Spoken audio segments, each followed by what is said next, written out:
हरिया और भोला गाड़े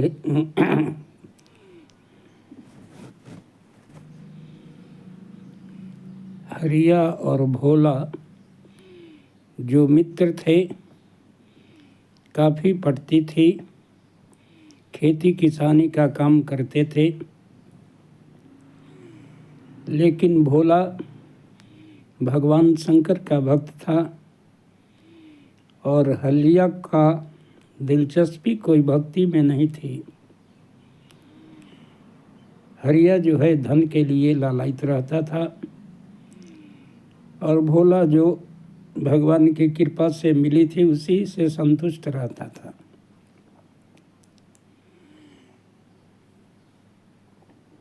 हरिया की पत्नी बोली कि तुम भी भगवान शंकर के मंदिर में जाओ और व्यापार के लिए कुछ मांगो। हरिया जो है पत्नी के कहने पर भगवान के मंदिर जाता है और व्यापार के लिए पैसे जुगाड़ हो जाएं ऐसी प्रार्थना करता है। भगवान की कृपा हुई, व्यापार के लिए पैसे भी मिल गए, व्यापार भी खूब अच्छी तरह चली।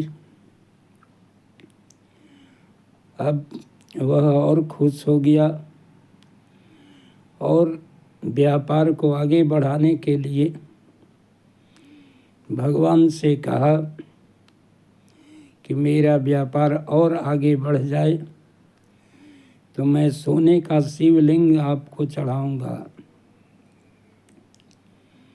यह देखकर भोला की पत्नी बोली, आप इतने दिनों से मंदिर जाते हैं लेकिन भगवान शंकर आप पर कृपा नहीं किए और हरिया एक दिन मंदिर गया से उस पर इतना धन की वर्षा किए।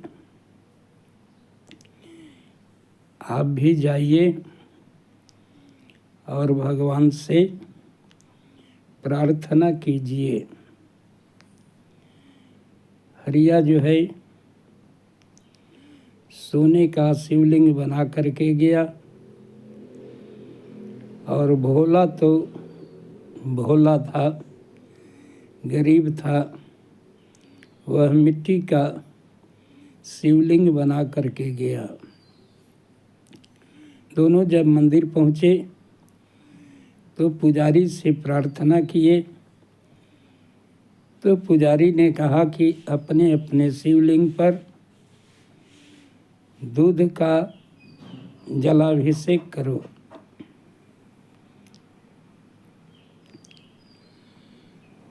हरिया तो खुश था क्योंकि उसके पास सोने की शिवलिंग थी, लेकिन भोला उदास हो गया, उसके पास तो मिट्टी के शिवलिंग थे, ऐसा न कि दूध डालते ही बिखर जाए। लेकिन मन ही मन भगवान से प्रार्थना किया कि भगवान मेरी लाज की रक्षा करना। इस प्रकार से दूध का अभिषेक शुरू हुआ।